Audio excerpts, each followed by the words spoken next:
నాయనా నీకు చిన్న దృష్టాంతం చెప్తా అన్నాడు. ఒక మారు ఇంద్రుడు వెళ్తూ ఉంటే గోమాత అయినటువంటి సురభి కామధేనువు ఏడుస్తూ ఉన్నది. ఏమమ్మా ఎందుకు ఏడుస్తున్నావు అన్నాడు ఇంద్రుడు. అంటే చూడవయ్యా అని చెప్పి భూలోకంలో చూపెట్టింది. అక్కడ ఒక పంట పొలాన్ని దున్నుతున్నాడు ఒక రైతు. నాగలికి 2 ఆవుల్ని కట్టాడు. ఒకదేమో బలహీనమైనటువంటిది, ఒకవేమో చాలా బలమైనది. చూసినావా ఆ బలహీనమైనటువంటి నా సంతతి, అలాంటి బలహీనమైనటువంటి ఆవు చూస్తే నాకు దుఃఖం వస్తున్నదయ్యా అని చెప్పి గోమాత అయినటువంటి కామధేనువు దుఃఖపడుతున్నది. ఈ సన్నివేశం నీకు ఎందుకు చెప్తున్నానో తెలుసునా? ధృతరాష్ట్ర చక్రవర్తి కుటుంబంలో వాడి కర్మను అనుసరించి ఒకడు గొప్పవాడిగా బతుకుతాడు, ఒకడు తక్కువగా బతుకుతాడు. తల్లిదండ్రులకి తక్కువగా బతికేటువంటి వాడిపైన ప్రేమ అభిమానం ఎక్కువగా చూపించాలి. అందరూ సమానమే అని చెప్పి అనుకొని వాడిని కూడా అలాగే చూడడం కాదయ్యా, కొంత కాస్త ఎక్కువ ప్రేమ చూపించాలి వాడి స్థితిని బట్టి. ఆలోచించవయ్యా, పాండవులు దయనీయమైనటువంటి స్థితిలో ఉన్నారు. ఆదుకోవాల్సినటువంటి తండ్రి స్థానంలో నువ్వు ఉన్నావు. ఒక్కసారి ఆలోచించవయ్యా అంటే ఆయన అన్నాడు, నా కొడుకు చేసే దుర్మార్గమైన చర్యలు మీకు తెలుసు కదా మహానుభావ, నాకు తెలిసే వచ్చారయ్యా. వాడు ఇంత దూరం వచ్చి ఇంకా చంపాలనేటువంటి మాయా ఉపాయాలు పన్నుతున్నట్టున్నాడు, కొంచెం జాగ్రత్త అని చెప్పు. అదిగో మైత్రేయ మహర్షి వారు వస్తున్నారు, నా మాటలు కాకుండా ఆ మైత్రేయుడి యొక్క మాటలైనా వినేటట్టుగా చెప్పవయ్యా అనగానే మైత్రేయ మహర్షి వారు వచ్చారు సభాభవనానికి. మైత్రేయ మహర్షి వారిని కూర్చోబెట్టారు, మర్యాద చేశారు. ఆ మైత్రేయుడు కూడా దుర్యోధనుడికి హితోక్తులు పలుకుతూ ఉంటే పాండవుల యొక్క వైభవాన్ని చెప్పి, పాండవులతో మీరు రేపు కనుక యుద్ధం వస్తే తట్టుకోలేరయ్యా అని చెప్పి వాళ్ళతో సంధి చేసుకోండి అయ్యా, వాళ్ళని మళ్ళీ పిలవండి అయ్యా అని చెప్పి పెద్ద మనిషిలాగా మైత్రేయుడు చెప్తూ ఉంటే సభలో కూర్చున్నటువంటి దుర్యోధనుడు ఆ తొడను తీసి ఇట్లా చేత్తో రాస్తూ ఉన్నాడట. వీడికి ఇష్టం లేనప్పుడు, బాగా సరదా పుట్టినప్పుడు ఈ తొడను చూసుకుంటూ ఉంటాడు. ఎవరు? దుర్యోధనుడు. కాలు నీళ్ళకి రాకుతూ తొడను చూస్తూ ఉన్నాడు. మైత్రేయ మహర్షికి అర్థమైపోయింది, ఇది సభా మర్యాద కాదు. ఒక పెద్ద మనిషి మాట్లాడుతూ ఉన్నప్పుడు సభలో కూర్చునే విధానం కానీ, సభలో వ్యవహరించాల్సినటువంటి విధానం కానీ ఒక ధర్మం ఉన్నది. ఇష్టం వచ్చినట్టుగా కాలు మీద కాలు వేసుకుని కూర్చోవడం కానీ, కాలు ముందుకు జాగి కూర్చోవడం కానీ ఒక ఆధ్యాత్మిక ప్రసంగంలో అసలే పనికిరాదు. సభకంటూ ఒక మర్యాద ఉంటుంది. సభలో జరిగే లక్షణాన్ని బట్టి మనం ఉపోద్ఘాతాలు మాట్లాడాలి.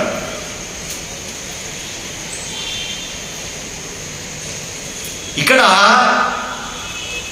సభ మర్యాదను ఉల్లంఘించినాడు మైత్రేయుడు. మైత్రేయ మహర్షి ఎంత గొప్పవాడు, మాట్లాడుతూ ఉంటే ఇష్టం లేకుంటే సభలో ప్రారంభం నుంచే వెళ్ళిపోవాలి, మధ్యలో వెళ్ళిపోవడం ఈ సభ మర్యాద కాదు. ఇష్టం లేనప్పుడు ఏదో ఒకటి చేస్తుంటే అలాగే చేస్తూ ఉంటే, అరే నేను మాట్లాడుతూ ఉంటే మాటలని పెడచెవి పెడుతున్నావు కదా, ఖచ్చితంగా భీముడు నీ తొడలు విడగొడతాడా, నేను శాపం ఇస్తున్నాను అన్నాడు. అనేసరికి ధృతరాష్ట్ర చక్రవర్తికి వణుకు పుట్టింది. ఇదివరకే అయిపోయింది ప్రతిజ్ఞ తీర్మానం, దాని మీద సంతకం పెట్టాడు మహర్షి. ఇంకా ఖచ్చితంగా జరిగేటట్టే ఉన్నది ఇది. మహానుభావ, మీలాంటి వాళ్ళు శపిస్తే ఎలాగయ్యా అని ధృతరాష్ట్ర చక్రవర్తి ప్రాధాయపడ్డాడు, దుర్యోధనుడు కాదు. ఆయన అన్నాడు, ఒకవేళ భీముడు గనక యుద్ధం వస్తే మాత్రం తప్పదు, యుద్ధం రాకుండా చూసుకోవాల్సిన బాధ్యత మీది అన్నాడు. ఇక్కడ తొడలు విరగొట్టడానికి ఇంకొక కారణం మైత్రేయుడి యొక్క శాపం కూడా. లోకంలో ఒక కథ ఉన్నదండి, తొడల మీద కొట్టడం ధర్మం కాదు వాస్తవంగా యుద్ధ నీతిలో. అందులో మల్ల యుద్ధం చేసినప్పుడు, గదా యుద్ధం చేసినప్పుడు నడుము కింది భాగంలో కొట్టకూడదు. యుద్ధం అంటే పిచ్చి పిచ్చిగా కొట్టుకోవడం కాదు. యుద్ధానికంటూ నీతులున్నాయి, యుద్ధానికంటూ ధర్మం ఉన్నది. వస్తుంది యుద్ధం జరిగేటప్పుడు చెప్పుకుందాం ఆ మాట. ఇక్కడ సన్నివేశం వచ్చింది కాబట్టి భారతాన్ని సార సంగ్రహంగా మనం వెళ్తూ ఉన్నాం. నడుము కింది భాగంలో గదతో కొట్టడం ధర్మం కాదు. ఎవరన్నారు ఈ మాట? ఇద్దరికి గదా యుద్ధం నేర్పినటువంటి బలరాముడే అన్నాడు. తప్పు చేశాడు భీముడు, కోపించినాడు, నాగరెత్తినాడు. కృష్ణ పరమాత్మ చేయి పట్టి ఆపినాడు. అసలు విషయం తెలియక అన్నాను, ఊరికే ఎందుకయ్యా అన్నాడు. అనేసరికి కొంచెం కూల్ అయిపోయాడు. నా మాట ఎవడు వినడం లేదని చెప్పి ఆయన ద్వారకలోకి వెళ్ళిపోయాడు. అని ఇక్కడ ఉండకపోవడమే మంచిది అనుకున్నాడు కృష్ణ పరమాత్మ. ధర్మమా అధర్మమా? ఇంకో కథ. భారతం సమగ్రంగా ఆమూలాంతం గురువుల దగ్గర నేర్చుకున్నప్పుడు అన్ని పిట్టకథలే మహాభారతం అయిపోయింది. గాంధారి దగ్గరికి, తల్లి దగ్గరికి ప్రతిరోజు కూడా వెళ్ళేవాడట దుర్యోధనుడు. ఆ తల్లి రమ్మన్నది. చక్కగా వేడి వేడి పాయసం తయారు చేసి, అరే నువ్వు యుద్ధానికి వెళ్ళేటప్పుడు ముందుగా నా దగ్గరికి రారా, ఆ పాయసం పూసుకుంటే ఇక బుల్లెట్ ప్రూఫ్, ఏ శస్త్రం ఏ ఆయుధం నేనేం చేయదు, కాబట్టి నువ్వు ఒంటి మీద బట్ట లేకుండా రారా అని చెబితే ఒక మారు ఈ తొడల భాగం వరకు బట్ట కట్టుకొని పోయినాడు. ఎవరు? దుర్యోధనుడు. ఆవిడ కళ్ళకి గంతలు కట్టుకుని ఉన్నది కదా, కాబట్టి కనబడదు. కాబట్టి ఒళ్ళంతా పాయసం రాస్తూ ఉంటే ఈ తొడల దగ్గర పంచె ఉన్నది. అయ్యో ఎందుకురా పంచె కట్టుకుని వచ్చావు, అయ్యో ఇక్కడ నిన్ను కొడితే ఖచ్చితంగా పోతావురా నాయనా అబ్బాయ్ అని అన్నదట గాంధారి. అందుకోసమే భీమయ్య తొడల మీద కొడితే దుర్యోధనుడు చచ్చాడు. ఈ పాయసం పోయడం ఏంటి? ఇది మూలానికి విరుద్ధమైనటువంటి మాట.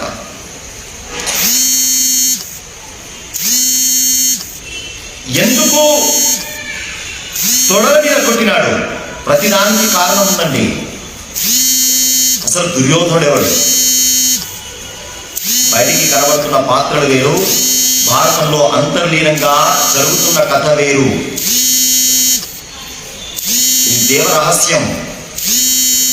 ఇక్కడ కనబడుతున్న పాత్రలన్నీ మనకు కనబడుతున్నా వాళ్ళంతా మారువేషంలో ఉన్నవారు. కలిపురుషుడు దుర్యోధనుడిగా వచ్చాడు.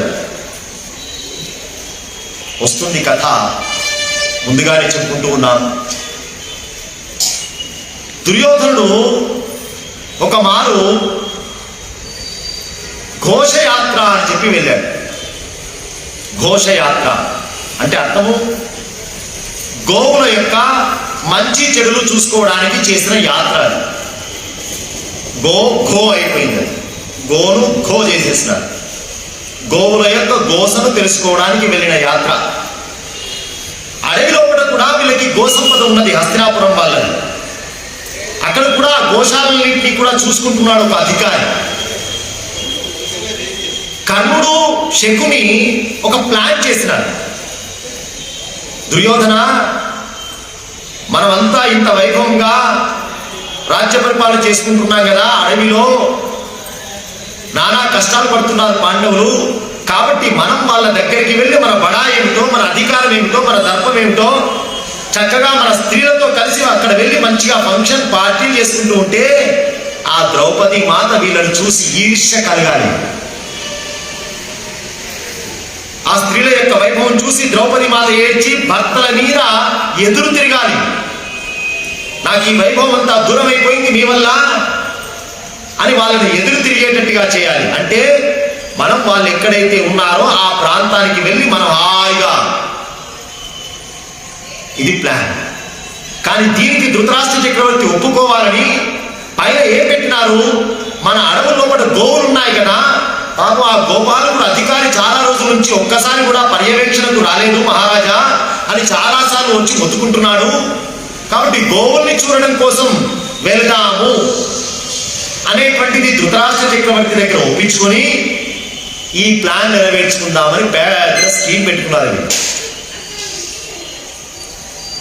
అవమానించడం కోసం ధృతరాష్ట్ర చక్రవర్తి ఆలోచించి, నాయనా మీరు వెళ్తున్నది అరణ్యానికి, అక్కడే పాండవులు ఉన్నారు, పాండవులంతా ఇప్పుడు సమస్తమైనటువంటి దేవతల దగ్గర నుంచి అస్త్రశస్త్రాలు సంపాదించుకున్న గొప్ప బలవంతులుగా ఉన్నారు. కాబట్టి మీరు మాత్రం వెళ్తే అటువైపు మాత్రం వెళ్ళకండిరా, ఇదివరకే వాళ్ళను పరాభవించిన కోపంలో ఉన్నారు, జాగ్రత్త అన్నాడు. అసలు మొట్టమొదటి ఒప్పుకోలేదు ధృతరాష్ట్రుడు. ఒప్పించాడు దుర్యోధనుడు. ఒప్పించినా వెళ్ళేటప్పుడు ఈ మాట చెప్పేసినాడు ఆయన. ఊరుకుంటాడా? పోయిందే దానికోసం. ఆయన వాళ్ళ ముందు మన బడా ఏమిటో చూపించాలి. కష్టంలో ఉన్నప్పుడు వాడిలాగే ఆలోచించారు. ఆత్మవతు సర్వభూతేషు యపశ్యతి సపండిత. దీనుని చూస్తే దయ కలగాలండి. కొంతమంది కష్టాన్ని చూసి నవ్వుకుంటూ ఉంటారు. ప్రపంచంలో బాగా జరిగింది అని కర్మ వల్ల వచ్చింది కావచ్చండి, కానీ కష్టం ఒక జీవుడు పడుతున్నాడు కదా, ఒక దయ ఉండాలి. దయ, దాక్షిణ్యం ఏమీ లేని ఈర్ష, అసూయతో నిండినటువంటి పాత్ర. దాని తగ్గట్టే ఈ ముగ్గురు, శకుని, దుశ్శాసన, ఆరుతో బయలుదేరినారు, పరివారంతో బయలుదేరినారు, భార్యను తీసుకొని బయలుదేరినారు. ఫంక్షన్ పోతున్నట్టుగా ఆభరణాలు, వస్త్రాలు, చక్కగా గోవులన్నింటినీ కూడా అధికారి వచ్చాడు, లెక్క పెట్టారు. 3 ఏళ్లకు కింద ఉన్నటువంటి గోవులన్నింటినీ ఒక కేటగిరీ చేస్తున్నారు. 3 సంవత్సరాలు దాటినటువంటి ఆవుల్ని ఒక కేటగిరీ చేస్తున్నారు. దాంట్లో ఎన్ని లీటర్ల పాలు ఇస్తాయి దానికి నెంబరింగ్, స్టిక్కరింగ్ చేసినారు. ఉంది అప్పుడు కూడా పద్ధతి. వేదవ్యాసుల వారే చెప్పినారు. ఇదంతా హస్తినాపురం యొక్క గోవులు అని చెప్పడానికి దానికి లెక్క తీసినారు. ఇదంతా అయిపోయింది. వచ్చిన పని అధికారికంగా ప్రభుత్వ పని అయిపోయింది. కానీ అసలు పని ఉన్నది కదా. ఎక్కడైతే పాండవులు ఉన్నారో అక్కడ దగ్గర ఒక సరస్సు ఉన్నది. ఆ సరస్సు దగ్గర ఇక వీళ్ళు డేరాలు వేసి చక్కగా నృత్యాలు, గీతాలు, వాయిద్యాలతో బ్రహ్మాండంగా ఆనందంగా క్రీడిస్తూ ఉన్నారు. ఇదంతా దృశ్యం దూరం నుంచి కనబడుతూనే ఉన్నది. ఇదంతా చూసి వాళ్ళు కళ్ళలో నిప్పులు పోసుకోవాలని వీడి ప్లాన్. అదే సరస్సులో, ఆ సరస్సు, ఆ ప్రాంతం అంతా కుబేరుడి ప్రాంతం. వీళ్ళు నా ప్రాంతానికి వచ్చి ఇబ్బంది పెడుతున్నారని చెప్పి గంధర్వరాజును పంపించాడు కుబేరుడు. చిత్రరథుడనే గంధర్వరాజు. అయ్యా, ఇక్కడ ఇది మా ప్రాంతం, మీరు ఇక్కడి నుంచి వెళ్ళిపోవాలి అంటే దుర్యోధనుడు ఎదురు తిరిగాడు, కర్ణుడు ఎదురు తిరిగాడు. వాళ్ళందరినీ చితకబాదారు. ఎవరు? ఈ గంధర్వ సైన్యం. ఒక్కొక్కడు బతికితే చాలా పారిపోయినారు. ఎవరు? కర్ణుడు, దుశ్శాసనుడు, శకుని, అందరు. దుర్యోధనుడిని పట్టుకున్నారు. బాగా బడాయిగా మాట్లాడినావు కదా, ఇక్కడ కాదు పైన చూపిస్తాంపా, మా లోకంలో చూపిస్తాంపా అని రథానికి వేసుకుని కట్టుకపోతూ ఉంటే ఈ వచ్చిన సైనికులు ఉన్నారే, దుర్యోధనుడి పక్షంలో వచ్చిన సైనికులు, ఇక్కడే పాండవులు కూడా నివసిస్తున్నారు కదా, వాళ్ళ దగ్గరికి పోయి అయ్యా మీ తమ్ముల్ని పట్టుకోబోతున్నారయ్యా గంధర్వులు, కాపాడండి అయ్యా అని చెప్పి ఆ సైనికులంతా వచ్చి మొత్తుకున్నారు ధర్మరాజు గారి దగ్గరికి. అప్పుడు ధర్మరాజు గారు అన్నారు, వెళ్ళండిరా నాయనా, వెళ్ళండి. భీముని పురమాయించినాడు, అర్జునుని పురమాయించినాడు, ఆ గంధర్వుల చేతిలో మన తమ్ముడు చిక్కినాడు రా, వెళ్ళండి రా. భీముడు అన్నాడు, మంచి పని అయింది వాడు. ఇదే లోకంలో ఒక సామెత ఉందండి, కావలసిన కార్యం గంధర్వులు తీర్చారు. కావలసిన కార్యము భీముడు అనుకున్నాడు, మన చేత మంచి పని చేశాడయ్యా, మంచి చైన శాస్త్రి అయింది అన్నాడు. ధర్మరాజు అన్నాడు, నేను ఇప్పుడు దీక్షలో ఉన్నాను, ఒక యజ్ఞ కార్యక్రమం ప్రారంభించాను, మీరు కనుక వెళ్ళకుంటే నా దీక్షను కూడా విరమించుకొని నేను నా తమ్ముడిని కాపాడుకోవడానికి వెళ్ళాల్సి ఉంటుంది. మీరు వెళ్తారా? నేను వెళ్ళాలి. ఒక్క మాట గుర్తుపెట్టుకోండి, వాళ్ళు మనకెంతో పరాభవం చేసి ఉండవచ్చు కాక, కానీ కుటుంబం మీదికి వస్తే మనం 105 మందిని, కుటుంబం మీదికి, భరత వంశం మీదికి వస్తే మనం 105 మందిని వారితో కలిపి. జాగ్రత్త. ఇది ధర్మరాజు గారి మాట అండి. కుటుంబ వ్యవస్థ ఎలా ఉండాలి. మనం ఎన్నో ఇంట్లో ఉండవచ్చు, వెళ్తారా అన్నాడు. అంత గట్టిగా మాట్లాడేసరికి భీముడు, అర్జునుడు బయలుదేరారు. రథానికి కట్టుకొని తీసుకుని వెళ్తూ ఉంటే చిత్రరథునితో యుద్ధం చేసినారు. చూసేసరికి చిత్రరథుడు గంధర్వరాజు అర్జునుడిని చూసి సంతోషపడి, అయ్యయ్యో మీలాంటి వాళ్ళు వస్తే మేము తట్టుకుంటామా, వారిని వదిలిపెట్టు అన్నారు. లేదు లేదు, మిమ్మల్ని ఎవరు పంపించారు? మహారాజు ధర్మరాజు. ఈయన గురించి మీకు తెలియదండి, మీ ముందు బడాయి చేద్దామని వచ్చాడు, కాబట్టి ధర్మరాజు గారి దగ్గర తప్పైందంటేనే వదిలిపెడతా అన్నాడు. వీడు సామాన్యుడు గారు. ధర్మరాజు గారి దగ్గర పట్టుకుపోయినారు. తలకాయ కిందికి దించుకున్నాడు. ఇప్పుడు ప్రాణం నిలబెట్టినవాడు కదండి. చూడండి, భగవంతుడి యొక్క ఎవరికి ఏ రకంగా మనం చేద్దాం అనుకుంటే దానికంటే రెట్టింపు వడ్డీతో వస్తుంది మనకి, గుర్తుపెట్టుకోవాలి. అందుకే మన వాళ్ళు సామాన్యంగా చెప్పరండి, చెరపకురా. ఇంత అవమానం చేద్దాం అనుకుని వచ్చినాడు. ప్రాణాలు ఇప్పుడు ధర్మరాజు గారి చేతిలో ఉన్నాయి. అబ్బాయి ఇంకోసారి ఇట్లాంటి సాహసం చేయకురా, తొందరపాటు పనులు పనికిరావు నాయన, వెళ్ళరా అబ్బాయి అని పంపించాడు దుర్యోధనుడు.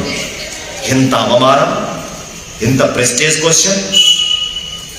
తాను అనుకున్న వాళ్ళల్లో మహిపోయాడు. ఎవడు? కర్ణుడు.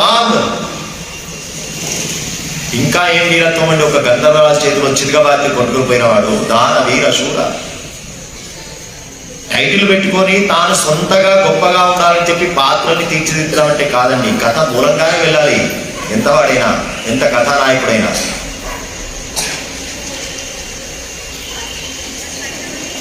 ఇక నేను హస్తినాపురానికి రాను. ఒక శత్రువు ప్రాణం పెడితే బతికిన ప్రాణమా ఇది అని నేను అడవిలోనే కూర్చుంటాను, ప్రాయోపవేశం చేసుకుంటాను, ఇక్కడే చేస్తాను అని కూర్చున్నాడు. ఎవరు? దుర్యోధనుడు. కర్ణుడు ఎక్కడెక్కడ దాక్కున్న వాళ్ళంతా వచ్చారు. ఇక అయిపోయింది కథ అని తెలుసుకొని క్లైమాక్స్ ఎంత అయిన తర్వాత, దుర్యోధన మిత్రమా పోదాం పద. నాకెవరి మీద నమ్మకం లేదయ్యా, అర్థమైపోయింది. ఇప్పుడే ఇట్లా ఉంటే రేపు యుద్ధాన్ని నెత్తికెత్తుకుంటే ఆంధ్ర హ్యాండ్ ఇచ్చేవాడే. భయం పుట్టింది దుర్యోధనుడికి. నాకు ఎవరి అవసరం లేదు, నేను ఇక్కడే చేస్తాను. గట్టిగా చెప్పినాడు కర్ణుడు. శకుని చెప్పినాడు, అల్లుడా రా రా అని. ఇంతలో సూర్యాస్తమయం అయిపోయింది. అరణ్యంలో మృగాలు తిరుగుతూ ఉన్నాయి. గట్టిగా నిర్ణయం తీసుకుని ఉన్నాడు దుర్యోధనుడు. ఇక పోతే పోతే అనుకున్నారు, ఇద్దరు వెళ్ళిపోయినారు. ఎవరు? మామ కర్ణుడు. వాడి చావు వాడు చేస్తా అంటే మనకెందుకయ్యా? ఇదా మిత్రుత్వం?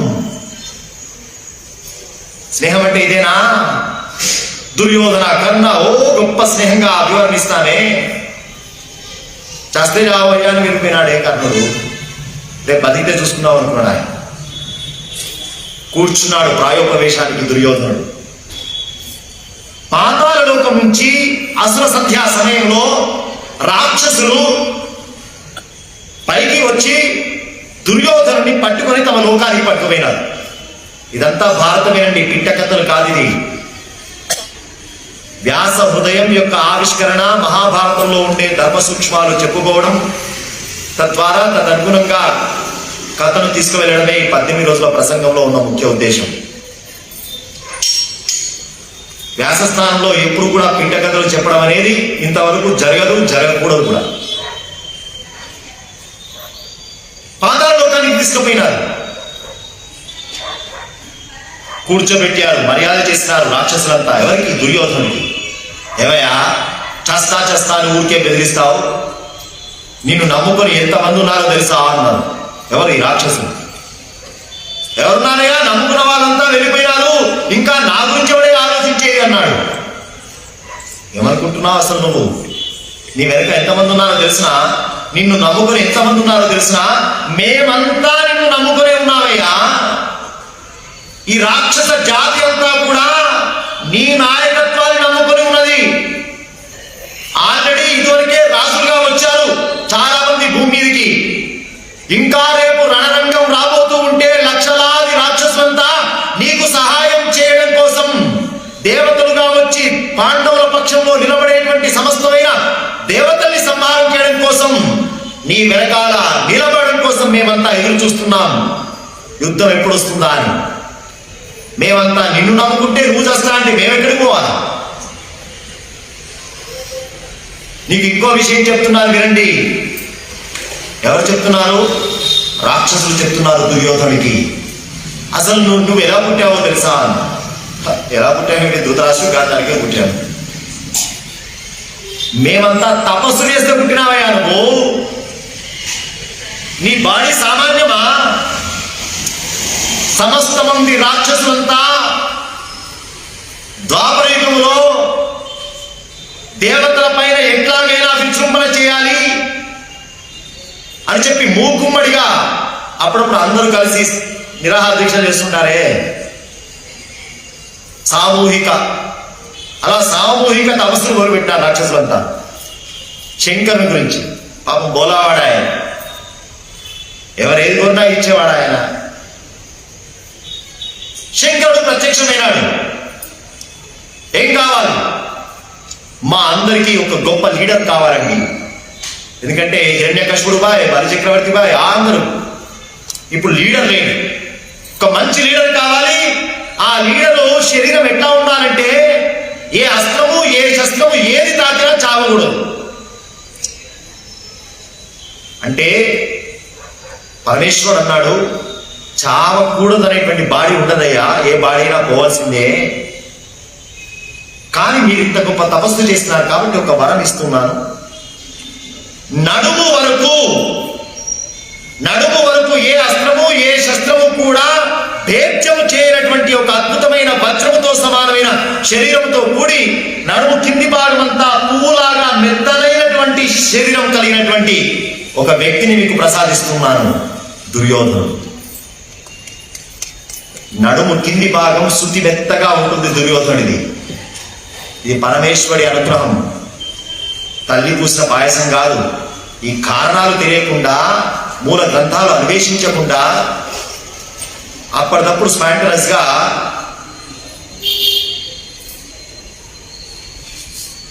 రాక్షసుల డెలిగేట్. ఇది దేవాసుర సంగ్రామం. బయటికి కనబడుతున్న పాత్రలు వేరు, అంతర్లీనంగా జరుగుతున్న వ్యవహారం వేరు. అందుకే దుర్యోధనుడు ఊరికే తొడలు చూపెట్టుకునేవాడు. ఎందుకంటే వాడి మర్మస్థానం వాడే చూపెట్టుకుంటున్నాడు. ఎక్కడ కొడితే చేస్తాడు. అందుకే శాపాలని అక్కడే. భీముడు కూడా ప్రతిజ్ఞ చేయడం అక్కడే చేసినాడు. మైత్రేయ మహర్షి కూడా శాపం ఇచ్చింది తొడలు విరగొట్టమనే. కాబట్టి అందుకోసమే జరిగింది అని చెప్పి కృష్ణ పరమాత్మ చెప్తాడు బలరాముడికి. కాబట్టి ఇది యుద్ధ నీతిలో కూడా తప్పు కాదయ్యా, మహర్షుల శాపం ఉన్నది, భీముడు ప్రతిజ్ఞ ఉన్నది, ఇప్పుడు మీరు మాట్లాడవద్దు అని చెప్పి బలరాముడితో చెప్తే ఇక నా మాట ఎవరు వినడం లేదని చెప్పి వెళ్ళిపోయాడు ఆయన ద్వారకకి.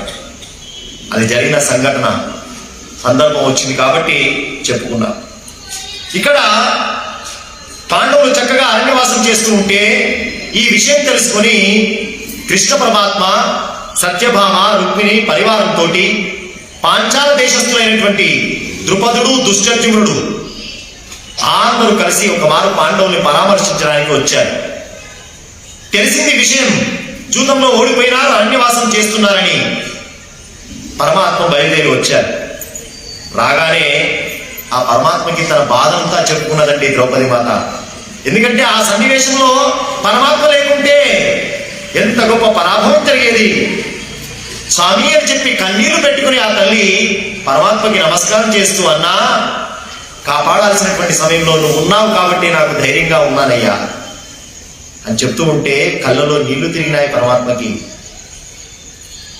ద్రౌపది మాత్రం దగ్గర తీసుకుని ఓదారుస్తూ ఒక మాట అన్నాడండి, రోదిష్యంతి స్త్రియోకేవం యేషాం కృతాసి భావిని బీభత్సుహుశర సంచన్నాన్ చోమితౌఘ పరిప్లుతాన్ నిహతాన్ వల్లభాన్ వీక్ష చయానాన్ వసుధాదలే యస్సమర్థం పాండవానాం తత్కరిష్యామి మాశుచః.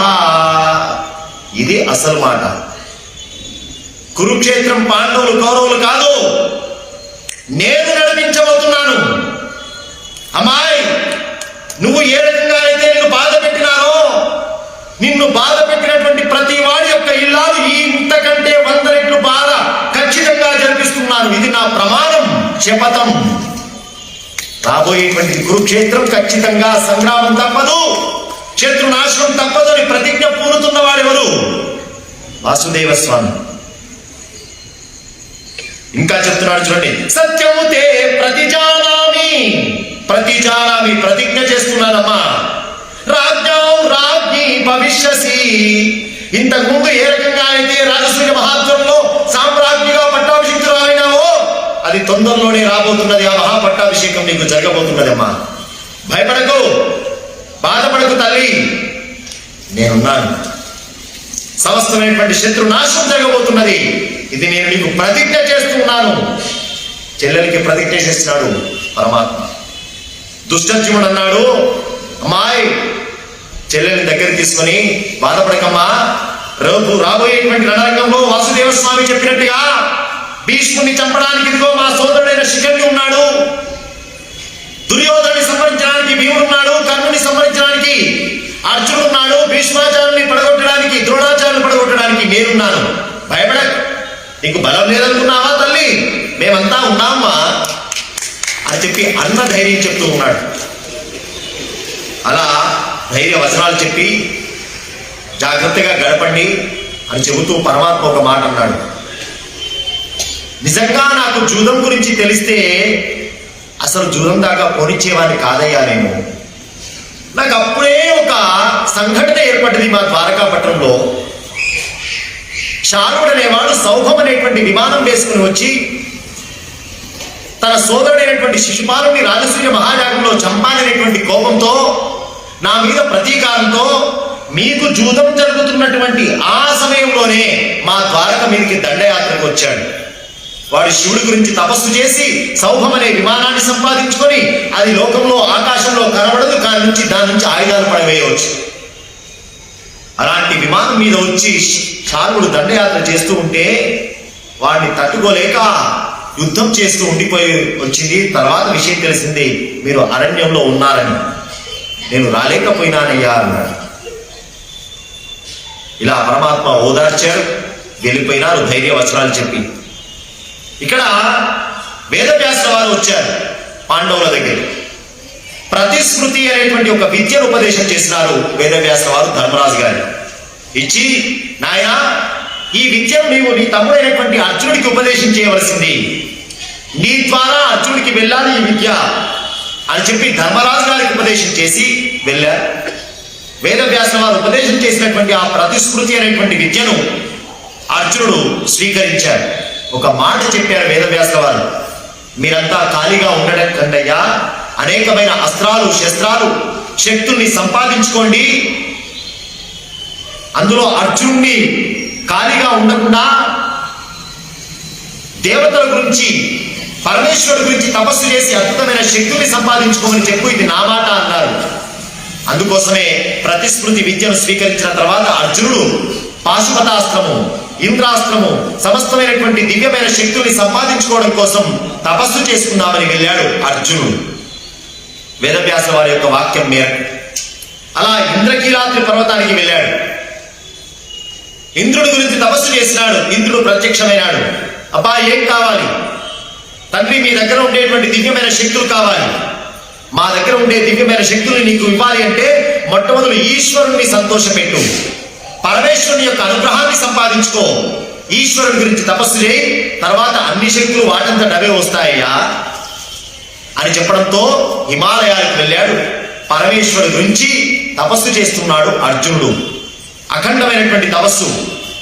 ఒక నెల 3 రోజులకు ఒక్కసారి పండు స్వీకరిస్తూ, 2వ నెల 6 రోజులకు ఒక్కసారి ఆకులు మాత్రమే తింటూ, 3వ నెల 15 రోజులకు ఒక్కసారి నీళ్లు మాత్రమే తాగుతూ, 4వ నెల 1 రోజులకు ఒక్కసారి వాయువు మాత్రమే స్వీకరిస్తూ ఇలా అఖండమైన తపస్సు చేస్తున్నాడు పరమేశ్వరుడి గురించి అర్జునుడు.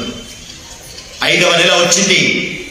మూకుడు అనేటువంటి ఒక రాక్షసుడు అర్జునుడిని సంహరిద్దామని ఒక వరాహ రూపం లోపట అక్కడ తిరుగుతూ ఉన్నాడు. సమయం దొరకడం లేదు వాడికి. పరమేశ్వరుడు గమనించాడు. ఇంత కఠినమైనటువంటి తపస్సు చేస్తున్న అర్జునుడిని ఉద్ధరించాలి, అనుగ్రహించాలి అనుకున్నాడు పరమాత్మ.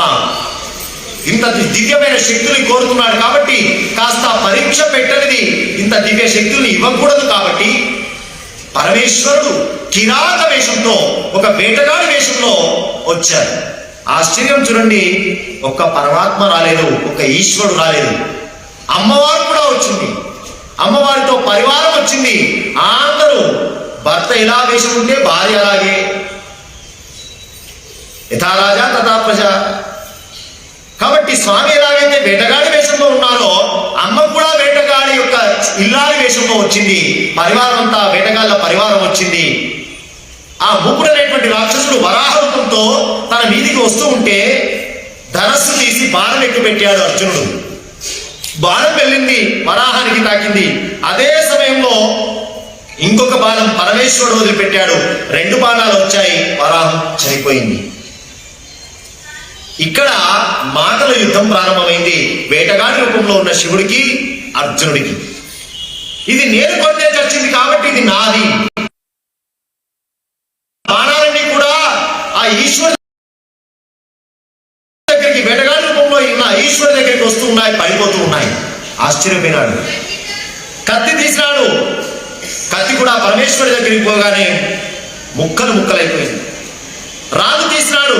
రాళ్ళు వేస్తుంటే అక్కడి దాకా పోయేసరికి మాయమైపోయినాయి. చివరికి ఏ ఆయుధం ప్రయోగించినప్పటికీ కూడా ఈ వేటగాడి మీద పని చేయడం లేదు అనేటువంటి ఉద్దేశంతో ఆయుధాలు పక్కకు పెట్టి రా చూసుకుందామని చెప్పి బాహుయుద్ధానికి దిగినాడు ఈశ్వరుడితో. పరమేశ్వరుడికి సరదా పుట్టింది. భగవంతుడికి భక్తునితో ఆట సరదా కదండి. అది ఏ ఆటైనా పర్వాలేదు, పరమాత్మ సంతోషపడతాడు. తను కొట్టినా తిట్టినా, ఇల్లు ఊడోమని చెప్పినా, ఒక దాసుడిగా భావించినా పరమాత్మకి ఆనందమే. రోటికి కట్టివేయలేదా? సక్కుబా ఏమిటి, మీరాబా ఏమిటి, ఆనందం. రా చూసుకుందామన్నాడు. ఓ చూపెట్టుబడాయి. ఒక్కొక్క దెబ్బ కొడుతూ ఉంటే లోపల ఉండేటువంటి బొక్కలన్నీ కూడా మెత్తబడిపోతున్నాయి అర్జునుడివి. ఈశాన సర్వ విద్యానాం ఈశ్వర సర్వభూతానాం. పరమాత్మ నాయన శక్తిధరుడు శివుడు. ఒక్కొక్క దెబ్బ కొడుతూ ఉంటే బొక్కలన్నీ మెత్తబడిపోయి రక్తం కారుతూ ఉంటే తట్టుకోలేక కింద పడిపోయినాడు అర్జునుడు. ఈశ్వర ఏమిటయ్యా ఈ పరీక్ష? ఆయన పేరే చెప్తున్నాడు, కొట్టేవాడి పేరే చెప్తున్నాడు, ఆయనకే మొక్కుతున్నాడు. తెలియదు కదా పాపం ఈశ్వరుడు వచ్చాడని. ఈశ్వర ఏంటయ్యా ఈ పరీక్ష? ప్రతిరోజు నిన్ను ధ్యానం చేసుకుని తపస్సు చేసుకునేటువంటి వాడిని ఈ రోజు ఈ వేటగాడి చేతిలో దెబ్బతినడమా? పరమాత్మ ప్రతిరోజు కూడా తాను తపస్సు చేసుకునే ప్రాంతంలో ఒక శివుడి విగ్రహం పెట్టుకున్నాడు ఆయన. ఇప్పుడు నేను నీ దగ్గరికి వచ్చే అవకాశం లేదు, రాలేను, లేవలేను అని చెప్పి దుఃఖపడుతూ రక్తం కారుతూ ఉంటే అక్కడ మట్టి దొరికితే ఆ మట్టి లోపల శివలింగం, పార్థివ లింగం తయారు చేసి అక్కడే తాను తెచ్చినటువంటి పూలు చెల్లాచెల్లై పడి ఉంటే, పరమేశ్వర నమస్తే అస్తు భగవన్ విశ్వేశ్వరాయ మహాదేవాయ త్రియంబకాయ త్రిపురాంతకాయ. ఆర్తితో ఆ పుష్పాలన్నీ లింగం మీద పెడుతూ ఉంటే పుష్పాలు మాయమైపోతున్నాయి. ఆశ్చర్యం. శివ నీవు కూడా పరీక్ష పెడుతున్నావా ఈరోజు? ఆయన నవ్వుతూ ఉన్నాడు వచ్చినటువంటి వేటగాడు. కోపం వస్తూ ఉన్నది, ఏమీ చేయలేని పరిస్థితి. నవ్వుతున్నావా? శివారాధన చేస్తూ ఉంటే అవమానపరుస్తున్నావా అని ఒక్కసారి చూస్తే ఇక్కడ పెట్టినటువంటి పూలన్నీ ఆయన శిరస్సు మీద కనబడుతున్నాయి. చంద్రశేఖర నన్ను అనుగ్రహించడం కోసం ఈ రూపంలో వచ్చినావా స్వామి? కపర్తిం సర్వదేవేశ భగనేత్ర నిపాతన దేవదేవ మహాదేవ నీలగ్రీవ జటాధర కారణానాం పరౌజానే త్వాం త్రయంబకం విభుం శివాయ విష్ణు రూపాయ విష్ణవే శివరూపిణే అజేయస్త్వం త్రిభిర్లోకై సదేవాసుర మానుషై. ఆర్తితో స్తోత్రం చేస్తున్నాడు అర్జునుడు. 9 శ్లోకాలతో ఒక అద్భుతమైన స్తోత్రం ఉన్నదండి పరమేశ్వరుడికి సంబంధించి. ఈ స్తోత్రంలో ఒక అద్భుతమైన మంత్రం ఉన్నది. శివాయ విష్ణు రూపాయ విష్ణవే శివరూపిణే శ్రీ విష్ణు రూపాయ నమ శివాయ. ఒక అద్భుతమైన మంత్రం ఇది. వేద రహస్యపూరితమైనటువంటి అత్యంత శక్తివంతమైన మంత్రం ఇది. నామమే. ఇక్కడ అర్జునుడు వచ్చిన శంకరుని స్తోత్రం చేస్తూ చెబుతున్న మాట ఇది. శివాయ విష్ణు రూపాయ. వచ్చింది శివుడు కదండి, విష్ణు గురించి ఎందుకు చెప్పడం? విష్ణవే శివరూపిణే. విష్ణు రూపంలో ఉన్న శివుడా, శివరూపంలో ఉన్న విష్ణువా, నీకు నమస్కారం అయ్యా అంటే అర్థం. శివుడైనా నీవే, విష్ణువైనా నీవే. భారతం ఏం చెబుతున్నది? అద్వైతం చెప్తున్నది. హరిహరులకు భేదం లేదు అని చెప్తున్నది. ఒకే శక్తి స్వరూపం. ఏక సర్వహుదా విజాయతే ఏకో విష్ణుర్మహద్భూతం పృథగ్భూతాన్యనేకశః. ఒకే వస్తువు అనేక రూపాలతో ప్రకాశిస్తూ ఉన్నది. ప్రకాశిస్తున్నటువంటి వస్తువులను బట్టి ఒక వ్యక్తి ఆఫీసులో కూర్చుంటే సార్ ఉన్నారు, ఇంటికి వస్తే ఏమండి అన్నది. వ్యక్తి చేసేటువంటి బాధ్యతను బట్టి, వేసుకున్నటువంటి వస్త్రధారణను బట్టి, చేసే పనులను బట్టి నామ రూపాలు ఎలా మారుతున్నాయో, కానీ శక్తి స్వరూపం ఒకటే. ప్రతి పురాణం మనకు చెబుతున్నది, ప్రతి శాస్త్రం చెబుతున్నది ఒకటే ఉన్నది శక్తి స్వరూపం. ఆరాధించడానికి, దగ్గర కావడానికి అనేక మూర్తులు కనబడుతున్నాయి. ఒకరికి శివుడు అంటే ఇష్టం, ఒకరికి విష్ణు అంటే ఇష్టం, ఒకరికి రాముడు అంటే ఇష్టం, ఒకరికి అమ్మవారంటే ఇష్టం. కానీ ఇన్ని ఉన్నాయా? నీకు అట్రాక్షన్ చేయడానికి ఇవన్నీ ఉన్నాయి, కానీ వస్తువు ఒకటే. ద్వితీయాద్వై భయం భవతి. అసలు రెండవది ఉన్నదంటే భయమేనా అన్నది వేదం. రెండవ వస్తువే లేదు. అందుకే అర్జునుడు స్తోత్రం చేస్తున్నాడు, శివాయ విష్ణు రూపాయ. హృదయం అర్థం చేసుకోవాలండి, పాత్రలు కాదు. పాత్రలో ఆ వేదవ్యాసుల వారి యొక్క హృదయం. మహాభారత కథ నడిపింది ఎవరు? దీనికి కూడా చర్చ ఉన్నది. భారతం శివ ప్రధానమా విష్ణు ప్రధానమా? దీనికి చర్చ చేస్తున్నారు పండితులు. పాండిత్యం అంతా చర్చలతోటే పోతున్నది, కానీ జన్మ ఉద్ధరణ కోసం పోవడం లేదు. అదే ఆశ్చర్యం. నహి నహి రక్షతి డుక్రుం కరణే భజ గోవిందం భజ గోవిందం. పాండిత్యం అంతా అక్కడికి పోవద్దు, ఇక్కడ పోవద్దు, ఇటు రావద్దు, అటు పోవద్దు, మేమే ఇదంతా వెళ్తూ ఉన్నది. కానీ జ్ఞానం తన ఉద్ధరణ కోసం వచ్చిందనేటువంటి విషయం ఆలోచించవద్దా? శాస్త్రాల్లో కనబడుతున్న ఆ హృదయం ఏమిటి? శివస్య హృదయం విష్ణు, విష్ణోశ్చ హృదయం శివ.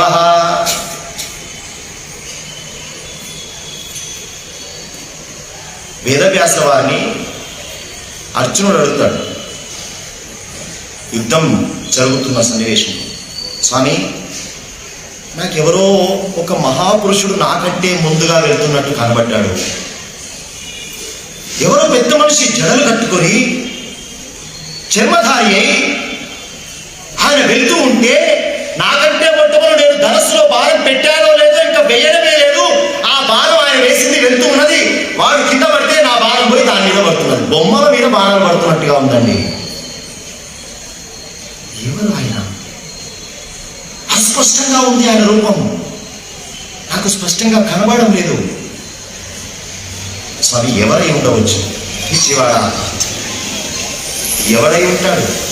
ఇంత గొప్ప లయం చేయాలంటే లయకారకుడు కాకుండా ఇంకొకడు వస్తాడా? పరమేశ్వరుడు వచ్చింది. ఇంకో కారణం చెప్తాను. యుద్ధమంతా ముగిసింది.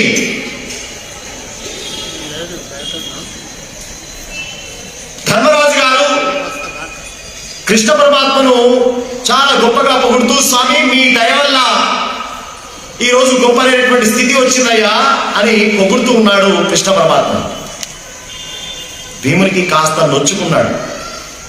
ఈ పెద్ద మనిషి కేవలం డ్రైవింగే చేసింది, గదలు పట్టుకొని ధనస్సులు పట్టుకొని మా తమ్ముడు నేను ఇంత కష్టపడి కొట్లాడి చెమటోడ్చి రక్తాలు ఇంత వస్తే మా అన్నగారు ఈ పెద్ద మనిషి వల్లే మేము గెలిచామంటాడా? భీమయ్య అన్ననే అన్నాడు, అన్నా మన పరాక్రమం అంతా పక్కన పెడుతున్నావా అంటే అర్జున్ అన్నాడు, అలా మాట్లాడొద్దన్నా. అప్పుడు కృష్ణ పరమాత్మ అన్నాడు, సరే ఇంత చర్చ వచ్చింది కదా, ఎలాగో అసలు యుద్ధం ఎవరు చేశాడో మనం తెలుసుకుందాం అన్నాడు. యుద్ధం ఎవరు చేశాడు అంటే అర్జునుడి యొక్క యుద్ధం, నువ్వు చేసిన యుద్ధం, నకుడు చేసిన యుద్ధం, అంతర్ యుద్ధాలు స్పష్టంగా ప్రత్యక్షంగా చూసిన వాడు ఉండాలి. భీమా నీ యుద్ధం నీకు మాత్రమే తెలుసు, నువ్వు కొట్టినవాడు నీకు ఎదురుగా వచ్చినవాడు నీ మట్టికే తెలుసు. కానీ అర్జునుడు ఏం చేస్తున్నాడో నీకు తెలుసా? ఈ అంత యుద్ధాన్ని పరిపూర్ణంగా మొదటి నుంచి కొబ్బరికాయ కొట్టిన దగ్గర నుంచి పూర్ణావతి వరకు చూసిన పెద్ద మనిషి ఉన్నాడు, ఆయన దగ్గర పోయి అడుగుదాం, ఎవరు యుద్ధం చేస్తారు? ఉన్నాడా? రా చూపెడతా ఉన్నాడు. భారతం ఏది కూడా కురుక్షేత్ర సమీపంలో కొండ మీద సగం శరీరంతో మొండెం మాత్రమే మిగిలి ఉన్నటువంటి ఒక పురుషుడు కనబడ్డాడు. ఆయన పేరు బర్బరీకుడు అని పేరు. ఇంత పెద్దగా మాట్లాడిన భీమయ్య ఉన్నాడే, ఆయన మనవడే. ఆయన భీముని పుత్రుడు ఘటోత్కచుడు, ఘటోత్కచుని యొక్క ఇల్లాలు మౌర్వి, ఘటోత్కచుడికి మౌర్వికి పుట్టినటువంటి పిల్లవాడు బర్బరీకుడు. అద్భుతమైన అమ్మవారి ఉపాసకుడు, సామాన్యుడు కాడు, దేవి ఉపాసకుడు. ఒక మారు కురుక్షేత్రం ప్రారంభం సమయంలో ఈ బర్బరీకుడు వచ్చాడు. మీరు ఇంత కష్టపడుతున్నారు, ఇన్ని సైన్యాలు తీసుకొచ్చారు, అటు 11 7 అక్షోహిణీలు కదండి, ఇంత కష్టం ఎందుకు, నేనొక్కడిని నిలబడ్డానా మొత్తం కురుక్షేత్రమే సమాప్తం అన్నాడు. అంత బడాయి నాదిరా బాయ్ అన్నాడు భీముడు. తాతగారు కదా, అప్పటికే తాత పోసుకున్నాడండి భీముడు. యుద్ధం ఎప్పుడు జరిగిందో తెలిసిన, వాళ్ళ వయస్సు ఎంత, వాళ్ళ ప్రమాణం ఏంటి అన్నీ వస్తాయి కురుక్షేత్రంలో. మనవడా అంత గొప్పగా చెప్తున్నావు, నీకేం తెలుసునా అన్నాడు. చూడండి నా బడాయి ఏమిటో అన్నాడు. ధనస్సులో బాణం పెట్టి కొట్టాడు. ఆ బాణం నుంచి ఎర్రటి భస్మపు పొడి పడుతూ పడుతూ కౌరవుల శిబిరాల్లో ఒక్కొక్కడి శిరస్సు మీద, ఒక్కొక్కడి అవయవాల మీద పడ్డాయి. దుర్యోధనుడికి తొడల మీద పడ్డది. ఆయనకు అర్థం కాలేదు, దులుపుకున్నాడు అంతే. వీళ్ళు చూపిస్తున్నాడు పాండవులకి. కృష్ణ పరమాత్మ ఉన్నాడు అక్కడ. భీష్ముని మీద ఒళ్ళంతా పడ్డదట భస్మం. దుశ్శాసనుడి రొమ్ము మీద పడ్డది, కర్ణుడి రథం మీద పడ్డది. అర్థం ఏమిటో తెలిసిన చెప్తున్నాడు బర్బరీకుడు, వీళ్ళు చచ్చే స్థానాలు ఇవే. ఎవడు ఎక్కడ కొడితే ఎలా కొడతాడో చచ్చే స్థానాలు ఇవే. కాబట్టి నా గొప్ప చెప్పండి, క్షణంలో నేను యుద్ధం ముగిస్తా అన్నాడు. ఆ సీక్రెట్లు మీకు తెలియవు, నాకు తెలుసు అన్నాడు. అంటే కృష్ణ పరమాత్మ వెంటనే సుదర్శన చక్రం తీసి అక్కడక్కడి ఆన్ ది స్పాట్ బర్బరీకుడు శిరస్సు నరికేసినాడు. భీమయ్యకి కోపం వచ్చింది. నా మనవన్ని చంపుతావా? ఘటోత్కచుడు తండ్రి ఉన్నాడు, కోపం వచ్చింది. ఇంతలో చతుర్దశ భుజ స్వరూపిణి అయినటువంటి జగదంబ ప్రత్యక్షమైంది. అమ్మవారు ఉపాసకుడు కదా బర్బరీకుడు. అమ్మవారు ప్రత్యక్షమై, అబ్బాయి మీరు తొందరపడకండి, దీంట్లో కృష్ణ పరమాత్మది ఏమాత్రం అవకాశం లేదు మీరు అనడానికి, వీడికి శాపం ఉన్నది, అందుకోసం ఇప్పుడు చాప్టర్ క్లోజ్ అయింది అన్నది అమ్మవారు. ఏమిటమ్మా అన్నారు. పూర్వం ఈ సంగ్రామం, ఇంతకుముందు మనం చెప్పుకున్నాం దేవాసుర సంగ్రామం, దేవతలంతా వచ్చారు, అసురులంతా వచ్చారు, రాజులు గాని. ఇంతకంటే ముందే బ్రహ్మగారి సభలో ఒక సమావేశం అయింది. దేవతలంతా వచ్చారు, నారాయణమూర్తి ఉన్నాడు, శంకరుడు ఉన్నాడు. చర్చ ఏమిటి, ఎజెండా ఏమిటి? పాతాళలోకంలో, ఇతరలోకంలో, సమస్తమైనటువంటి అధోలోకాల్లో ఉండేటువంటి రాక్షసులంతా భూలోకానికి వచ్చి రాజ్య పరిపాలన చేస్తున్నారు, యజ్ఞయాగాదులు నాశనం చేస్తున్నారు, మెల్లగా మనని శక్తిహీనులు చేసి దేవలోకం, బ్రహ్మలోకం, అన్ని లోకాలు ఆక్రమిద్దామనేటువంటి ప్లాన్ చేస్తున్నారు. ఇది ద్వాపరయుగంలో జరుగుతున్న సంఘటన. కాబట్టి ఏం చేద్దామని సమావేశం. భూదేవి కూడా గోరూపకంగా వచ్చి తన బాధను చెప్పుకున్నది అదే సమావేశంలో. కాబట్టి ధర్మాన్ని నిలబెట్టడం కోసం అందరం వెళ్లాల్సిందే. నిర్ణయిస్తున్నటువంటి సమయంలో సూర్యవర్చుడు అనేటువంటి ఒక మహారాజు ఉన్నాడు అదే సభలో. దివ్యమైన శరీరంతో అనేకమైన యజ్ఞయాగాదులు చేసిన మహానుభావుడు ఆయన కూడా దేవతారూపకంగా దేవతాగణంలో ఉన్నాడు. ఆయన ఉన్నాడు, ఇంత చిన్నదానికి అంత పెద్దగా ఇంతమంది మీటింగ్ పెట్టుకోవాల్సిన అవసరం ఉన్నదా, నేను ఒక్కని చాలు అన్నాడు. సభా మర్యాద ఉంటుంది.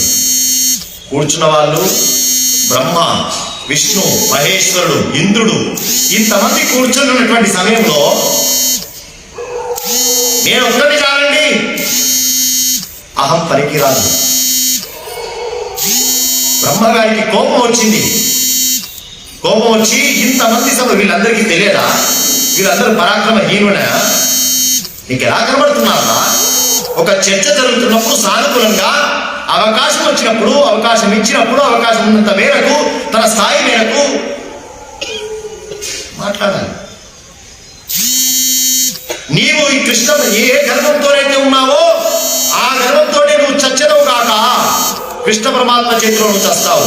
పరమాత్మ వెళ్తున్నాడు, నువ్వు కూడా వెళ్తావు. అదే బర్బరీకుడిగా వచ్చాడు. కృష్ణ పరమాత్మ సుదర్శన చక్రంతో చచ్చాడు. అప్పుడు ఆ సమయంలో ప్రాధేయపడితే ఒక మాట ఇచ్చారు బ్రహ్మగారు. అందరూ కురుక్షేత్రంలో అసురుని చంపడానికి వెళ్తున్నారు, మరి నాకు పోర్షన్ లేదు ఇప్పుడు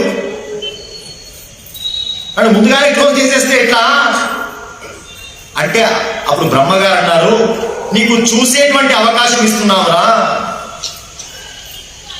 స్పెక్టేటర్, ఆడియన్స్.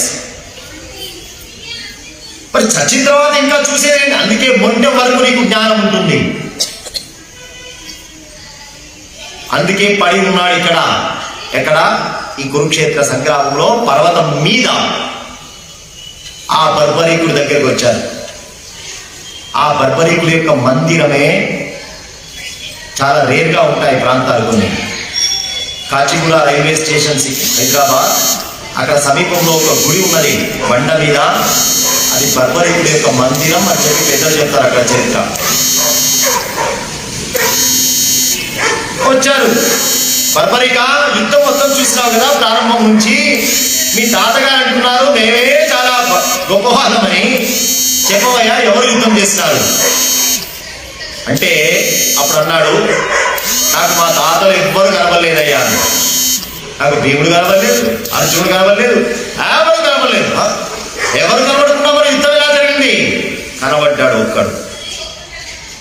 మీకు కనబడని వాడు యుద్ధం అంతా జాగ్రత్తగా ఎవరిని ఎలా సంహరించాలో అద్భుతమైన రచన ప్రణాళికతో వచ్చి యుద్ధం చేసిన మహానుభావుడు ఒక్కడు నాకు కనబడ్డాడు. ఒక్కడే. ఎవరయ్యా? సవ్యతశ్చ జటాధారి దక్షిణే ముకుటోజ్వల సవ్యతో భస్మధారీ చ దక్షిణే ధృతచందన సవ్యతః చంద్రధారీ చ దక్షిణే కౌస్తుభచ్యుతి సవ్యతః దశహస్తశ్చ ధృతశూలాయుధాయుధ. ఒకటే రూపం. అర్థం చేసుకోవాలి శాస్త్రం, జ్ఞానం ఏం చెప్తున్నది. ఉన్న శక్తి ఒకటే. సవ్యతశ్చ జటాధారి దక్షిణే చ ముకుటోజ్వల. కుడివైపు దివ్యమైనటువంటి కౌస్తుభ మణిమాణిక్యాలతో కనబడుతున్నది ఆ రూపం. ఎడమవైపు చంద్ర జటాధారి అయి కనబడుతున్నది ఆ రూపం. సవ్యతః దశహస్తశ్చ. ఎడమవైపు 10 హస్తాలతో కనబడుతున్నాడు. కుడివైపు చక్రాన్ని పట్టుకున్నటువంటి చతుర్భుజాలు కనబడుతున్నాయి. ఏకో మయా పుమాన్ దృష్టో యుజ్యమానః పరైః సహ సవ్యతః పంచవక్త్రశ్చ దక్షిణే చ ఏకవక్త్రకః. ఒకవైపు 5 ముఖాలు, ఒకవైపు ఒక ముఖం. మొత్తం కలిపితే ఎన్ని ముఖాలండి?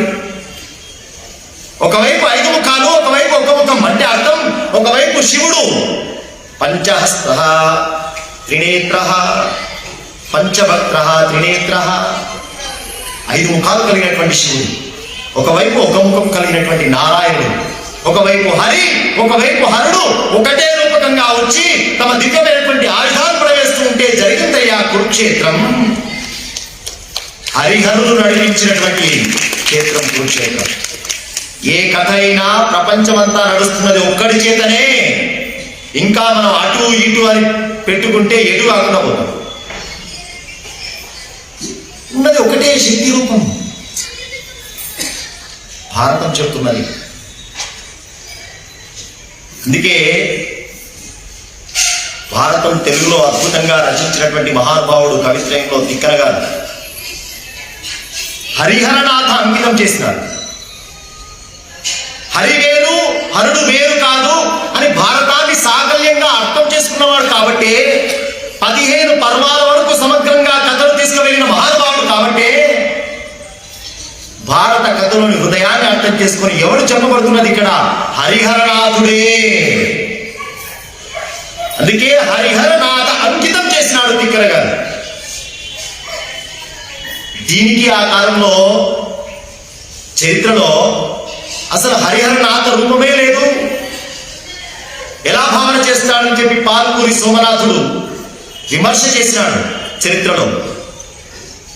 హరి ఏమిటి, హరుడు ఏమిటి, ఎలా ఉంటుంది ఈ రూపం అని చెప్పి తిక్కన గారి మీద, హరి ఉన్న చోట గౌరీ ఉంటుందా, హరుడున్న చోట లక్ష్మి ఉంటుందా, హరిగున్న అర్థంబు అద్రిజగునే, హరి అద్రిసుతగున్న అర్థంబుగునే సోమనాథుడి యొక్క విమర్శ. ఇది ఎలా కుదురుతుంది? తిక్కన గారు హరిహర నాదాంకితం చేయడం సబబుగా లేదు అన్నాడు ఆయన. అందుకే ఎత్తుకోవడమే శ్రీయన గౌరీ నా పరుగు, ఎత్తుకోవడమే అలా ఎత్తుకున్నాడు ఆయన తిక్కన గారు. శ్రీయన గౌరీ నా పరుగు, శ్రీ అంటే గౌరీ, గౌరీ అంటే శ్రీ, ఆ తేడాలే లేదయ్యా, భారతం చదివితే తెలుస్తుంది అన్నాడు తిక్కన గారు. ఇదంతా పక్కన పెడదాం. ఇక్కడ శివాయ విష్ణు రూపాయ విష్ణవే శివరూపిణే, కనబడుతున్నది శివరూపమైన విష్ణు రూప భావన చేస్తున్నాడు. విష్ణువుకి శివుడికి తేడా లేదు. అందుకే మన పెద్దవాళ్ళు ఒక సంప్రదాయం చెప్పినారు, శివాలయంలో విష్ణు కథలు చెప్పాలి, విష్ణువాలయంలో శివ కథలు చెప్పాలి. భేదం లేదు. నమస్కారం చేసినాడు. గణేశం జగదశంభుం లోక కారణ కారణం ప్రధాన పురుషాతీతం పరం సూక్ష్మతరం వరం వ్యతిక్రమం మే భగవన్ చింతుమరుహసి శంకర. స్వామి, నీ యందు నేను అపరాధం చేసి ఉన్నాను, నీవని తెలియక నీతో బాహుయుద్ధం నిన్ను కొట్టినాడా స్వామి. ప్రతిరోజు నిన్ను ఆరాధించేటువంటి నేను నిన్ను నా చేత్తో కొట్టినాడా? క్షమించవయ్యా శంకరా మహాదేవా అని చెప్పి కాళ్ళు పట్టుకున్నాడు. ఆయన అద్భుతమైనటువంటి వైభవం చూద్దామని అనిపించిందిరా, అందుకోసమే వేటగాడిగా వచ్చాను. ఇంత గొప్ప శక్తి కోరుతున్నావు కాబట్టి అంత అర్హత యోగ్యత నీ దగ్గర ఉన్నదా లేదా తెలుసుకోవాలా వద్దా, కాబట్టి వచ్చాను ఆయన.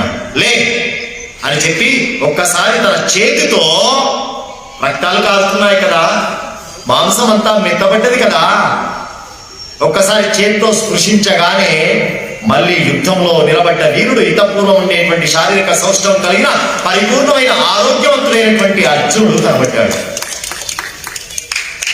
రుజాం ద్రావయతీతి రుద్ర, రుద్ర అనే పదానికి అర్థం చెప్పినారు. రోదయతీతి రుద్ర, రుజాం ద్రావయతీతి రుద్ర, ప్రళయకాలంలో ఏడ్పించేవాడు కాబట్టి రుద్రుడని ఒక పేరు కాదు. రుజాం, రుజము అంటే రోగము, రోగములను నాశనం చేసేటువంటి నామం రుద్రనామం. భవ రోగాన్ని నాశనం చేసేవాడు. అందుకే మృత్యుంజయాయ, మృత్యు కంటే పెద్దది ఉన్నదా పట్టి పీడిచ్చేది. ఒక్కసారి చేత్తో స్పృశించగానే ఆ దివ్యమైనటువంటి హస్త స్పర్శతో శరీరం మొత్తం కూడా ఎంత స్ట్రాంగ్ అయిపోయిందో. స్ట్రాంగ్ చేద్దామని దెబ్బలు కొట్టినాడు. ఒక్కొక్క పిడి తిప్పి కొడితే భుజం మీద ఎవడైనా కొట్టగలడా? శంకరుడు కొట్టిన తర్వాత తట్టుకున్న ఈ భుజదండాల మీద ఇంకొకటి దెబ్బ పనిచేసినా దోమకాట్లాగానే ఉంటుంది. అంత పవర్ఫుల్ బాడీగా తయారు చేయించినాడు అర్జునుడిని. అబ్బాయి ఏం కావాలి కోరుకో. స్వామి సర్వాంతర్యామి, మీకు తెలియనిది ఉన్నదా? ఒక్క పరం. యద్యత్ బ్రహ్మశిరో నామ రౌద్రం భీమపరాక్రమం యుగాంతే దారుణే ప్రాప్తే కృష్ణం సంహరతే జగత్తు. స్వామి, రేపు రాబోతున్నది మహాసంగ్రామం. ఆ సంగ్రామంలో మహావీరుడు నాకు ఎదురుపడే అవకాశం ఉన్నది. భీష్మ, ద్రోణ, కర్ణ, కృప. కాబట్టి అంత శక్తివంతుల్ని నిలువరించాలంటే నీ అనుగ్రహంతో కూడినటువంటి శక్తి నాకు కావాలి. పాశుపత అస్త్రాన్ని నాకు సంపాదించు. పాశుపత అస్త్రాన్ని, నీ దివ్యమైన శక్తి నాకు అనుగ్రహించవయ్యా. ఏదైతే బ్రహ్మశిరో అని లోకంలో చెప్పబడుతున్నదో దానికి ఇంకొక పేరు బ్రహ్మశిరో అని, పాశుపతానికి.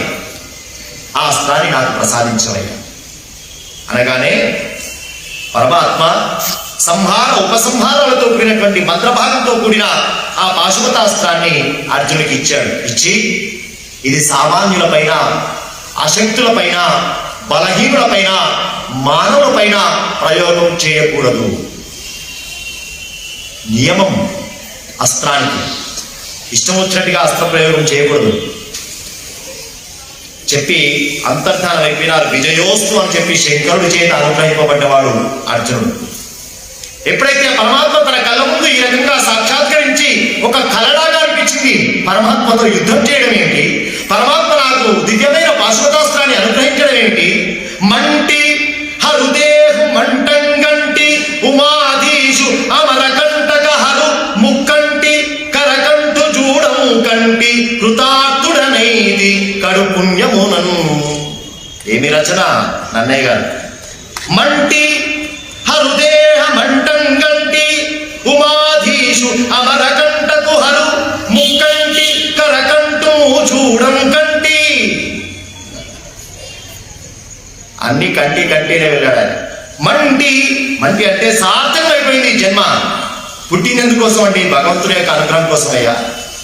కమలాక్షు నర్చించు కరములు కరములు. వస్తాడు బ్రహ్మరాజు, ఊరికే వస్తుంటాడు, భక్తి గురించి మాట్లాడితే ఆయనే వస్తాడు. అందుకే శంకర్లు కూడా భక్తుల రికార్డ్ చేసినప్పుడు ప్రహ్లాద నారద అని ప్రహ్లాదుని మోలెత్తుకున్నాడు. గురువు గారి పేరు తర్వాత ఎత్తుకున్నాడు నారదుడు. ప్రహ్లాదుని గురువు నారదుడు. హృదేహ మంటంగంటి ఏమిటి? ఈ పాంచభౌతికమైన శరీరంతో సాక్షాత్తు పరమేశ్వరుని ముట్టుకున్నారా? నేను లింగం కాదండి ముట్టుకున్నది, పరమేశ్వరుని యొక్క దివ్యమైన దేహాన్ని ఈ చేతితో ముట్టుకున్నానా? ఆయన నన్ను స్పృశించాడా? ముక్కంటి కరకంటూ చూడము కంటి. కరకంఠుడు, నల్లని కంఠం కలిగిన వాడు శ్రీకంఠుడు. స్వామి చూసినానా? ఇది కలనా నిజమా? ఆశ్చర్యపోతున్నాడు. ఇంకా మైకం నుంచి బయటికి రాలేకపోతున్నాడు. అదేంటి దివ్యమైన అనుభూతి. ఒక దివ్య క్షేత్రానికి వెళితే, ఒక దేవాలయానికి వెళితే మనం పొందాల్సినటువంటి అనుభూతి అది. అక్కడికి పోయినా ఎక్కడి నుంచో అన్ని విషయాలు గుర్తొచ్చిన తర్వాత ఇంకా అక్కడికి పోయి వెళ్ళావు, ఇంట్లో కూర్చున్నా ఒకటే కదా. ఒక దివ్యమైన అనుభూతి, బ్రహ్మ ఆనందం. ఇంతలో యమధర్మరాజు గారు, అగ్ని, వరుణ దేవతలంతా వచ్చారు. వాళ్ళందరూ వెళ్ళిపోయారు. పరమేశ్వరుడు వెళ్ళిపోయిన తర్వాత వీళ్ళు వచ్చారు. అయ్యా నీకు వరం ఇద్దామనుకుంటున్నానన్నాడు యమధర్మరాజు గారు. శంకరుని ప్రార్థన చేస్తే చూడండి, అడగకుండానే వచ్చేస్తారు వీళ్ళంతా. సిద్ధమూలస్య వృక్షస్య. శంకరుని యొక్క అభిషేకం చేసినప్పుడు రుద్రాధ్యాయ యొక్క విశేషతలు చెప్తారు పండితులు. ఒక లింగం మీద అభిషేకం చేస్తే సర్వదేవతలకు అభిషేకం చేసినట్టే.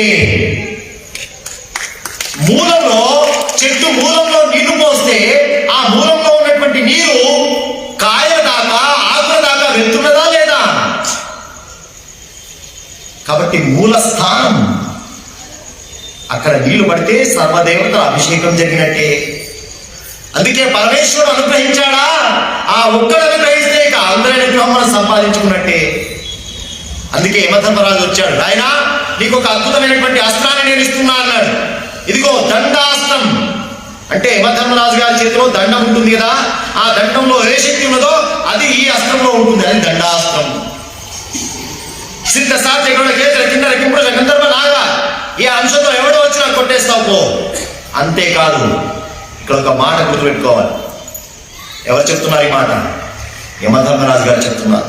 పితుర్మమాంశో దేవస్య సర్వలోక ప్రపితాపినః కర్ణశ్చ కర్ణశ్చ సుమహావీర్యః త్వయా వధ్యో ధనంజయ. మా నాన్నగారు సూర్యుడు, సూర్యుని కొడుకే కదండి యమధర్మరాజు గారు. రవిపుత్రం వ్యవాగ్రజం ఛాయా మార్తాండ సంభూతం అన్నభామి శనేశ్వరం. శని యొక్క అన్నగారు యముడు, రవిపుత్రుడు. వీళ్ళంతా ఇద్దరు అన్నదమ్ముడు. మా నాన్నగారు సూర్యుడు, సూర్యుని యొక్క అంశంతో పుట్టినవాడు కర్ణుడు. ఎవరు చెప్తున్నారు? యమధర్మరాజు గారు అర్జునుడికి చెప్తున్నాడు. పితుర్మమాంశో దేవస్య సర్వలోక ప్రపితాపినః కర్ణశ్చ సుమహావీర్యః త్వయా వధ్యో ధనంజయ. కర్ణుడి చావు నిర్ణయమైపోయింది అర్జునుడి చేతిలో, సుస్పష్టం. ధనంజయ, అర్జున, నా తండ్రి అయినటువంటి సూర్యుడి యొక్క అంశంతో పుట్టినవాడు కర్ణుడు. అర్జునుడికి తెలిసింది విషయం, కర్ణుడు ఎవరో. ఇదిగో నేను ఇచ్చేటువంటి దండాస్త్రంతో కర్ణుడు తప్పకుండా పోతాడు. అందుకోసమే నేను నీకు ఇస్తూ ఉన్నాను. అంటే అర్జునుడికి కర్ణుడు సూర్యపుత్రుడు అనే విషయం ఇప్పుడు స్పష్టంగా తెలిసింది. కానీ తన తల్లి అయినటువంటి కుంతి యొక్క సంతానం అని మాత్రం తెలియదు. సూర్యుడి యొక్క అంశాన్ని తెలుసు అర్జునుడికి. తర్వాత వరుణుడు తన వరుణ పాశాలు ఇచ్చాడు. కుబేరుడు అంతర్ధానం అనేటువంటి ఒక అస్త్రాన్ని ఇచ్చాడు. ఈ అస్త్రం వల్ల సమస్తం కూడా మోహవశం, మాయావశం, నిద్రావశం అయిపోతుంది ఈ అస్త్రం ప్రయోగిస్తే నాయన అని చెప్పి దివ్యమైన అస్త్రాలు ఇచ్చారు. ఇంతలో ఇంద్రుడు రథాన్ని పంపించాడు. నాయనా స్వర్గలోకానికి వచ్చేసే, దేవలోకానికి రా అని చెప్పి మాత లేనటువంటి సారథిని ఇచ్చి పంపించాడు. రథం వచ్చింది. ఆ రథంలో ఎక్కాడు అర్జునుడు. దేవలోకానికి వెళ్ళిపోయినాడు. ఇంద్రుడు చాలా గొప్పగా స్వాగత సత్కారాలు చేశాడు. అర్ధాసనంలో కూర్చోబెట్టుకున్నాడు ఇంద్రుడు. అర్ధాసనం అంటే సగం సీట్ ఇచ్చాడు అర్జునుడు. ఆశ్చర్యం ఏమిటంటే మానవ శరీరంతో దేవలోకానికి వెళ్ళడం కుదరదు. పార్థివ శరీరంతో దివ్యమైన లోకాల్లో అడుగు పెట్టలేడు. ఇదే త్రిశంకు కథ. వాడి బాధంతా ఇదే. బాడీ ఇదే ఉండాలా, కానీ సుఖాలన్నీ అవి అనుభవించాలా అంటే గెట్అవుట్ అని పంపించాడు ఇంద్రుడు. మధ్యలో పడ్డాడు. విశ్వామిత్రుడు ఆపితే అక్కడే ఒక స్వర్గం సృష్టించాడు. తపస్సంతా పాడి చేసుకున్నాడు పాపం విశ్వామిత్ర మహర్షి. దివ్యలోకం యొక్క అర్హత ఉండదు పార్థివ శరీరానికి. కానీ అర్జునుడు దివ్యలోకానికి వెళ్ళాడు పార్థివ శరీరంతో. కారణం ఏమిటి? అర్హత ఏమిటి? యోగ్యత. ఇప్పుడు అర్జునుడి శరీరం అర్జునుడిది కాదు, మాడిఫైడ్ స్ట్రక్చర్. ఇప్పుడు పరమేశ్వరుడి యొక్క కరస్పర్శతో పునీతమైనటువంటి బాడీ కదండి. ఇప్పుడు ఈశ్వరి స్పర్శ. మహాన్యాసం చేస్తాం. ఏంటి అర్థం? శివుడి అభిషేకం ముందు మహాన్యాసం అని చేస్తారు.